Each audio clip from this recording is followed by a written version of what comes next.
Matchday 8 was another significant game week for many Champions League teams, like Arsenal, who got a 100% win ratio, the first Champions League team in the Champions League phase era at least, to get 8 over 8 wins and finish top of the table, 24 points. 100% record was the reward for them. And we saw a lot of crazy events where PSG and Newcastle could not do more than a draw, and they got a 1-1 draw, which took them both out of the top eight, falling into I think ninth, 10th, 11th place.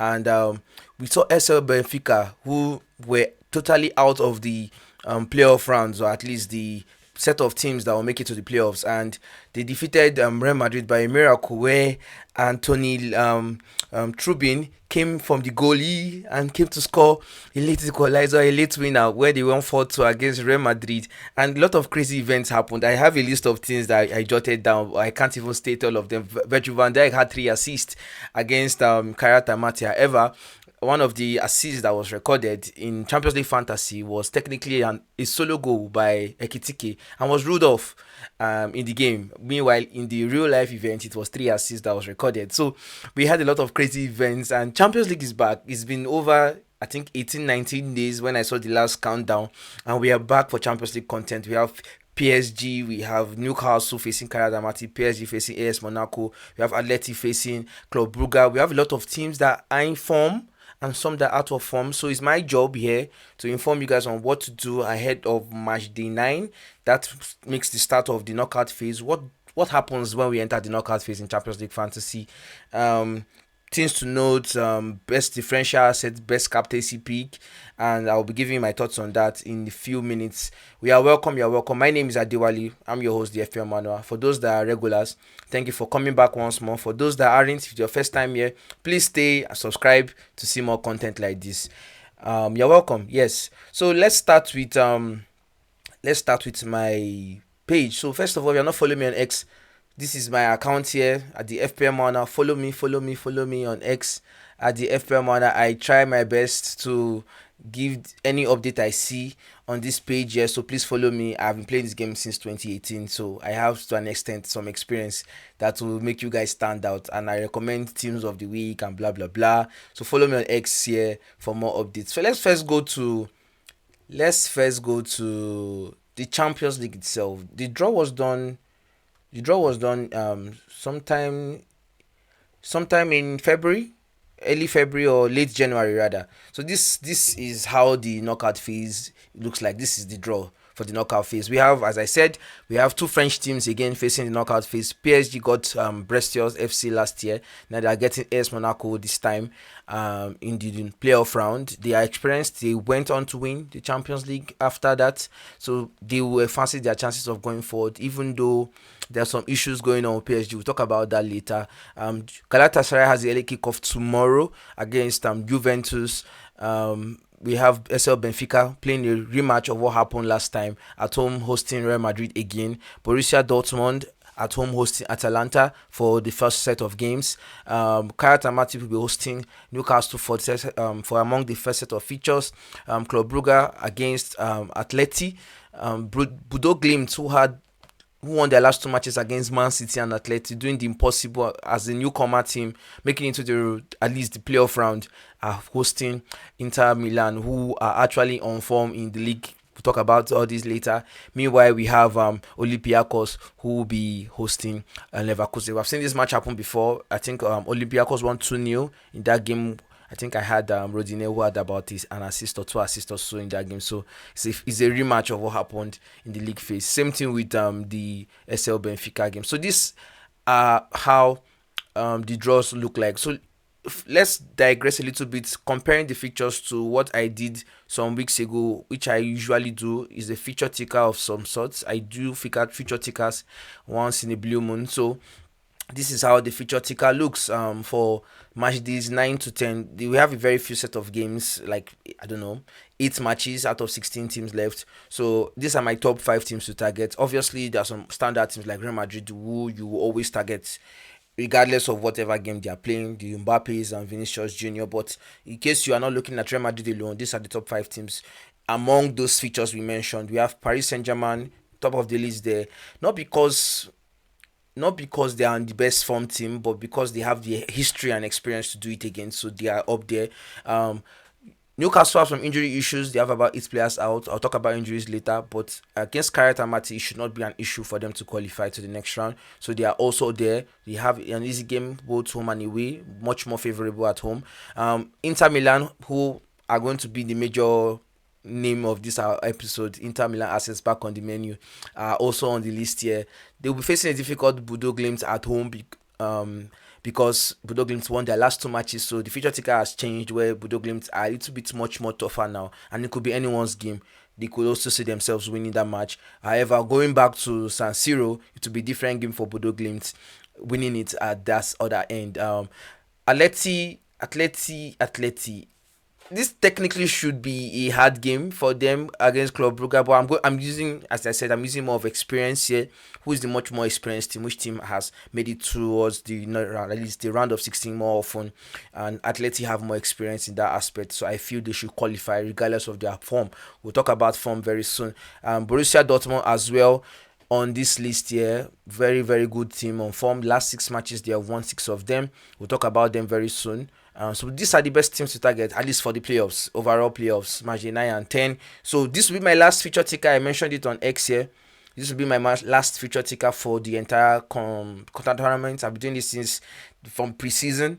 I've been doing this from preseason since I think August, and I feel like there's nothing much more to see in the next set of games. It's Man City that will face maybe another English team or something like that. So yeah, so this is basically my last feature ticker. So let me not keep you guys here for too long.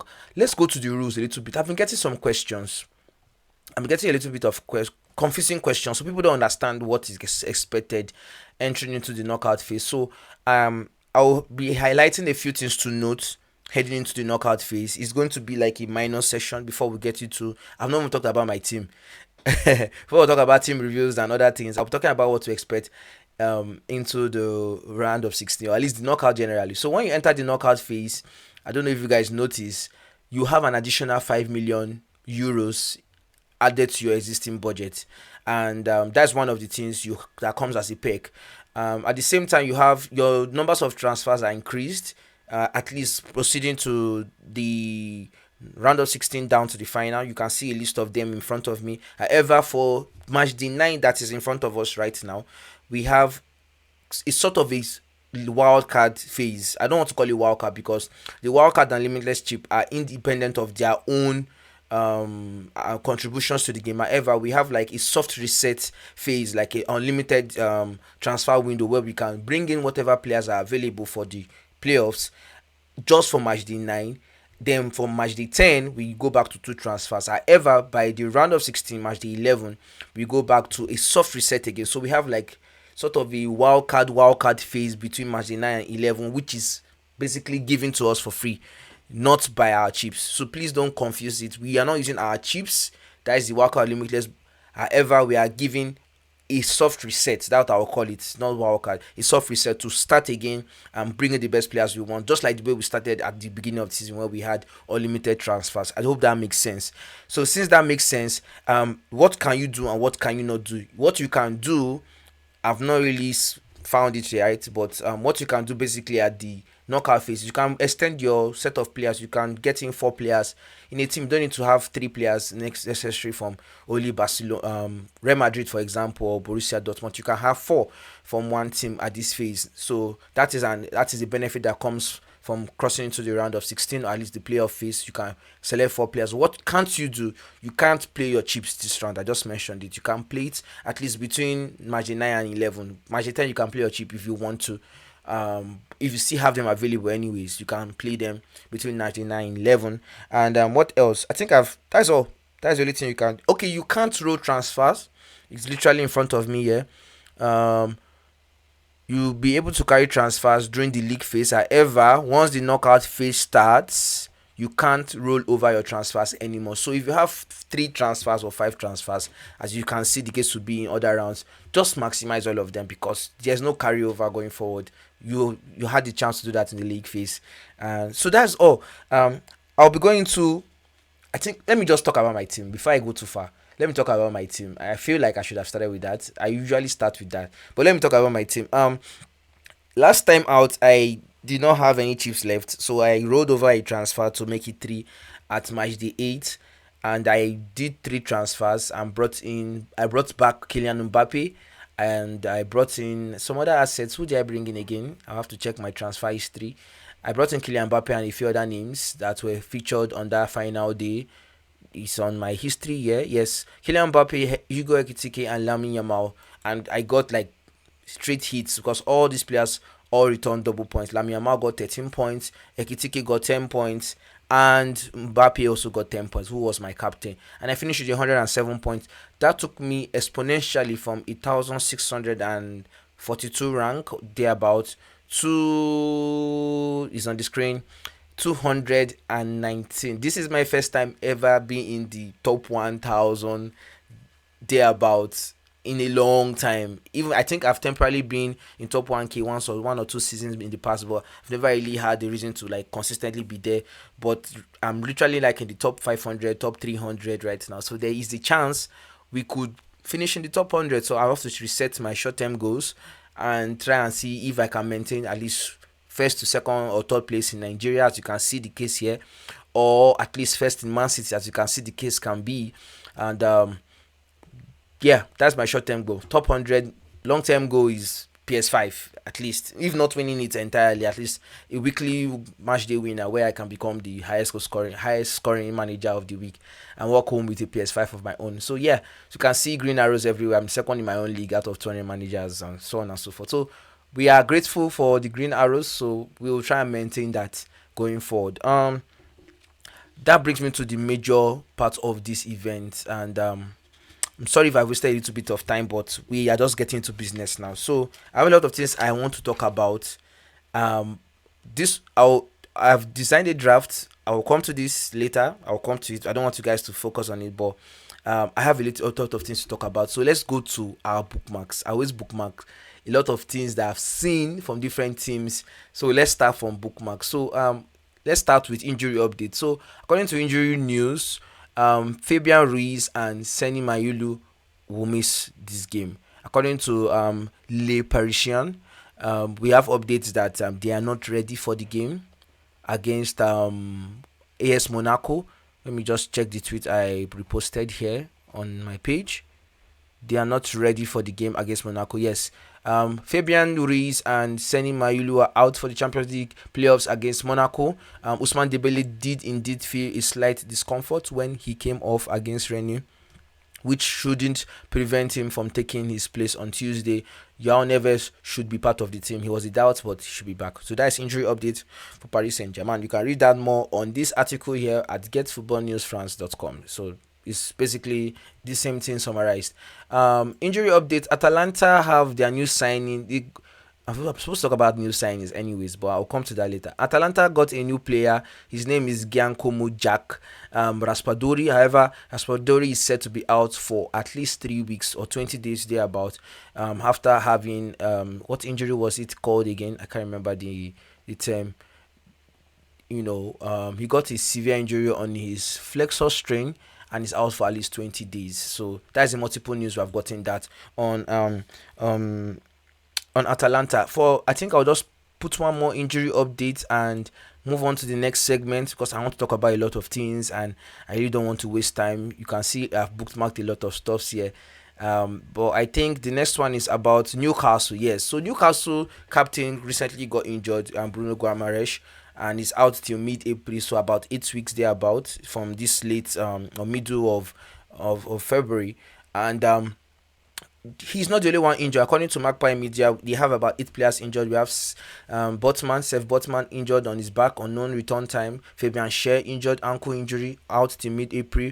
Emil Kraft, Tino Livramento, Lewis Miley, Bruno Guimaraes, as I mentioned, Jolinton, who may or may not be available given the stakes of his injury, and Yanni Wissa, who is out for an unknown time. So they have 8 important players out. However, this does not determine if they won't qualify because they still have a lot of quality players. We can see Wotemada most likely coming back to the first team as a starter with Yanni Wissa out. Anthony Gordon will most likely also feature, give or take, as a forward, given how Eddie Howe usually sets his attack. It depends on how he wants to go about it, but he was rested recently, so I believe is an option.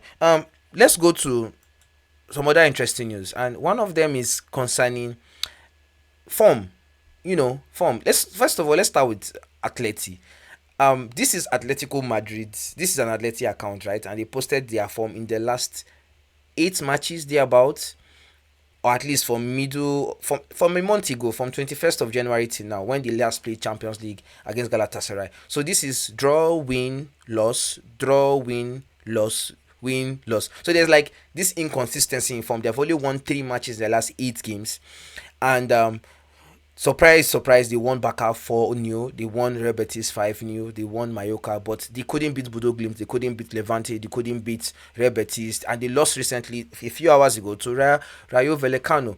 And there have been some issues, concerning Atleti. A lot of fans have spoken out. Like, this fan spoke, like, about it. The Atleti are hilarious. Who loses to Real Betis and batters, Barcelona 4-0. So it's getting very funny. And one of the players, that is the goalkeeper himself, said we can't lose matches like this. We can't play like this. Playing this way, it will be difficult to compete. Matches aren't chosen. We have to compete in them at the highest level. However, the manager seems to not agree with what he says, and says that I do not agree with Oblak, that is Diego Simeone, that the team doesn't choose matches, we have just played badly. So now this raises the question, even though on the fixture ticker we can clearly see that Atleti are sort of favourites to qualify and go to the next round, does this mean that we should go all in on Atleti assets? Do we select 4 Atleti assets? I don't think that's a good option. Alvarez doesn't play 90 minutes anymore. Same thing with Griezmann. We have Adema Lukman inside the equation, who has also gotten about 4 goal contributions at least within the few matches he started. And there's also Giuliano Simeone, there's Nahel Molina, the Argentine right back. So there are a lot of good options, but the form is not there, and I'm not sure I will recommend more than 1 Atleti assets. But before we digress too much on Atleti, there's also some issues with PSG. So during the Friday game or so on February 13th, before Valentine, PSG lost to Rennes. And there were some comments that I don't speak French fluently, but I understand some of it. Basically, Dembele said that we have to play for PSG to be able to win matches, because if we play alone on the field, it's not going to work. So basically, was criticizing the team for losing that game, being maybe more of an individual team. But it came off wrongly with Luis Enrique, who seems to say that he doesn't take the comment of what one player said seriously. And there have been some issues. It's not like a major issue per se, but according to the Parisian here, we have an article giving a little bit of more details that Luis Enrique has to find a way to get PSG back to winning ways. Now, it's not like they're in a serious bad form, but however, in the league table right now, they're second place, just 1 point behind, if I'm not mistaken. What is the name of this team? I think ROC Lens, that is first on the table right now. Yes, ROC Lens is first on the table, and they are 1 point behind. And the form is a bit shaky. Enrique is making a lot of rotations, but at least they have only gotten 1 loss in the last 5 matches. So it's not all that bad, but it's not that great either, because of how the rotations have been within Doué, Vascalia, and Bakola all rotating. You don't know who's going to start, give or take. Hakimi was out for AFCON for a while. Nuno Mendes had his patch of form during the beginning of the season, but I mean, he's once in a while scoring a game, but it's not as consistent as he was. So I don't want to digress on this too much, but yeah, that's why it stopped at PSG. But however, one team that has been getting it right has been Borussia Dortmund. They have gotten 6 league wins in a row in the last 6 Bundesliga matches. So that's from at least from beginning of January or middle of January till now, they have not lost any single game. And one player that I've tried from this selection is been Sergio Guirassy, who was not really favourite for us to select last time out in the game against what they call it now, the game against Inter. But he's among the goals. Has gotten about 5 goals or so recently in the last 3 matches. I think he's scored a few pens. He's still sharing pens with Emre Can, depending on if Emre Can starts. But he's a very good option to have back in our fantasy teams. So That's basically it for all the news. I think I've spoken on everything I need to speak. I'll basically talk about the January signings now and the team template for the week, and wish you guys a very lovely week ahead. So let's start with I think I got a few questions. I might touch on a few questions if I have time.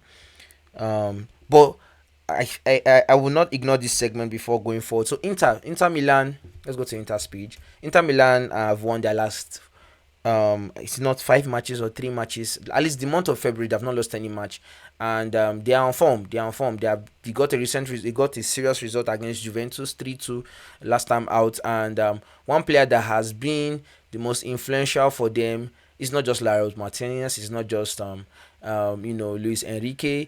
Is actually Di Marco. Di Marco. That is Federico Di Marco has gotten 5 assists in the month of February alone, and those 5 assists came from 3 games against Juventus, against Sassuolo, and Cremonese, and he's been on form. He has gotten 5 goals and 12 assists this season for the Nerazzurris, that is Inter Milan, yes. And he's on form, and he's one of those players we are going to recommend this week. Another player I'm going to recommend, I think, based on Atleti's bad form, I don't think it's a bad idea to invest in Club Brugge assets. Not like they will qualify, but based on the off chance that they may score at least at home on 18th of February, I think I will bank on that fact. And looking at Club Brugge, we have someone called Stankovic, Alexander Stankovic, who has in the last 2 matches, at least in the Champions League, he got 2 goals and 2 assists. You can see one here against Karat Amati and another one against Marseille where he had a goal and 2 assists. However, he's kind of a CMDM. It's not every time he will get among the goals. Someone like Vitinha, for example, but at least in the game, if I'm not mistaken, he's priced around 5 million. Very cheap assets. I know we have money to spend on whoever we want, especially with the extra 5M available. However, in case you are in a situation where you are more of selecting the right picks, you can go for Alexander Stankovic as one of your midfield picks, kind of a differential. Another differential there is also from Club Brugge.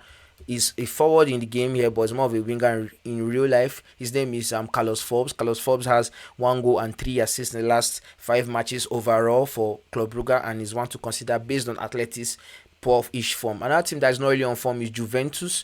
However, McKennie, Winnie McKennie has it's been a little bit much consistent, at least in the last 2 games, at least in the last 5 matches or last 4 matches in the Champions League. He has gotten 7, 10, 8, and 5 points. So he's always involved in the goals somehow. And in the last 4 matches, also for what is the name now? For Juventus, that is the old lady. He has contributed at least 4 attacking returns. That is 1 goal here, and 2 here in the last 4 matches in February alone, making himself a much more viable option compared to his teammate Kenan Yildiz, who will also be returning to his home country to face Galatasaray. I'm not saying Kenan Yildiz is not good, because I got a question about this, but the form is not there anymore, and kind of avoiding Juventus at this point. So yeah, so that's basically it. I think I've answered a few questions unintentionally about Kenan Yildiz.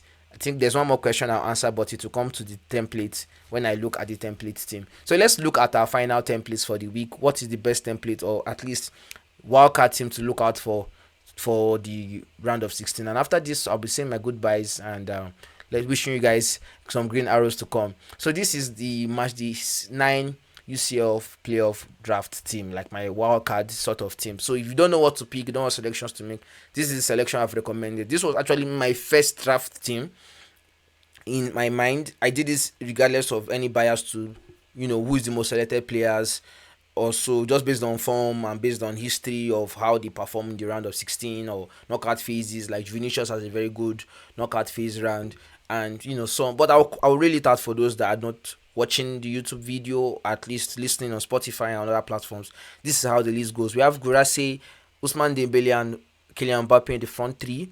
We have Ademola Lookman, Vitinha, Kvaratskhelia, and Vinicius Junior making a midfield four. Meanwhile, in defense, we have Hakimi, Stoklabek, and Dan Bon in the back three. Now, in goal, we have Kaki, Ugukan Gaki also. Please forgive me if I didn't pronounce it right. And we have Jan Sommer on the bench as the second keeper that could come in on the 18th.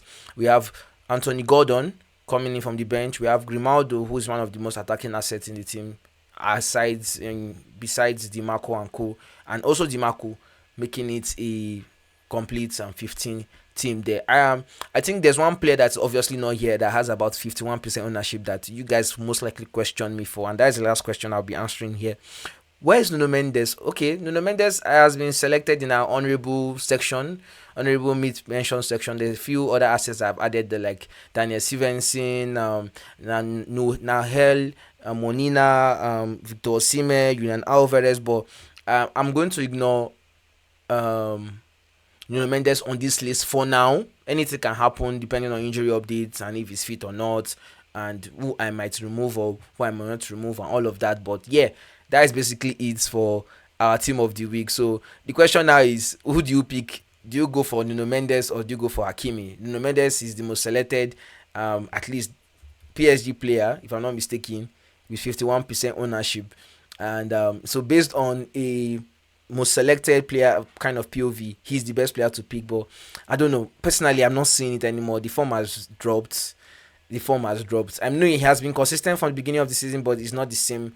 I don't know. I seem to prefer Hakimi because Hakimi has proven over time that he's more consistent in scoring goals in the round of 16. Someone asked me this question, and I'll just throw it a little bit of stats to you. I think last season I had posted a tweet about Hakimi scoring in the quarterfinals, in the semi-finals against Arsenal, and the final, against Inter Milan or so. So he's kind of a big game player, and I don't want to say I don't say Nuno Mendes is not a good pick, but in case you're in a situation where you don't want to have that headache of selecting which player or which player and which one will do better, just go with both. Even though personally I'm not really a fan of PSG's defense as a double pivot or as a double defense against Monaco for now. I feel like I can still bring Nuno later. So yeah, that's all my thoughts. For my final team selection, my team has not changed. Honestly, you can see this is my team. It's still the same. I've not really done anything new. Honestly, it's still the same. Ekitike is still here. Carl is here. Basically, what I would do at the end of the day is just copy and paste the template. I don't think there's anything wrong. The only thing I may change or may not change from this template is basically maybe fitting McKennie. I think there's always a disadvantage to having a player starting among the early kickoffs, and McKennie is not on this list here, but it's someone that could maybe bring in for Kvaratskhelia, who I'm not really sure would play 90 minutes, and in that case I might not be tempted to bring in Nuno Mendes. However, I still don't know who to drop in this defense here, because Grimaldo, Dimarco, Bond, Stoklerbeck, these are also ball recovery kings. I don't know who to drop here, but if I was going to make any change, it would be maybe dropping Kvaratskhelia, maybe not go for PSG assets, and bringing in what is his name now? Maybe McKennie, someone that is playing the early game, and I think that's basically it. This, to me, there's nothing wrong with this team. It's one of the best teams I think is for this set of games. It covers both now and the next week game that we have when there's a return leg, and there's no question marks whatsoever. There's double Inter defense, there's 2 Newcastle assets, there's 2 Real Madrid assets, there are at least 4 PSG assets. So as I said, this is most likely the team I will just submit, give or take. So I'm basically telling you what my team is, and I even designed the pictures and all of that. So I might only make one change here. But feel free to make your own selections, make your own changes wherever necessary. I'm just 219 in the world. I'm not really number one, so don't take me too seriously. It's just a guide on what I'm expecting. So I think that's all for this episode. Thank you guys for tuning in so much. I love you all. We'll be doing this again next week when the return leg resumes, and I wish you guys the very best. Do enjoy have a blissful week ahead, and let me be green. Bye for now. Ciao.